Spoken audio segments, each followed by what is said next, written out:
বর্তমান সময়ে দেশের সবচেয়ে আলোচিত ও সমালোচিত এক নাম বেনজির আহমেদ। এই সরকারের আমলে তিনি ডিএমপি কমিশনার, র্যাবের মহাপরিচালক, সর্বশেষ পুলিশের মহাপরিদর্শক অর্থাৎ আইজিপি হয়ে অবসরে যান। সাম্প্রতিক সময়ে তার বিরুদ্ধে ব্যাপক অনিয়ম ও দুর্নীতির অভিযোগ উঠেছে। তিনি ক্ষমতায় থাকাকালে করা নানা অপকর্মের কথা উঠে আসছে। সাবেক এই আইজিপি ও তার পরিবারের সদস্যদের নামে অনামে থাকা অঢেল সম্পত্তির খোঁজে নেমেছে দুদক।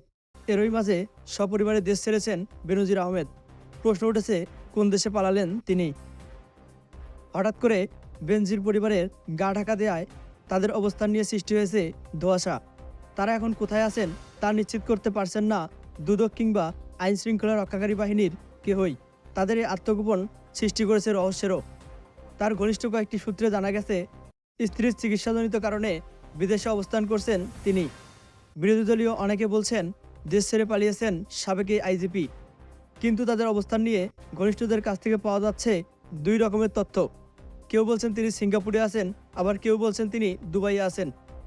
এদিকে সম্পদের বিষয়ে জিজ্ঞাসাবাদের জন্য বেনজির আহমেদ, তার স্ত্রী ও 3 মেয়েকে তলব করেছে দুদক।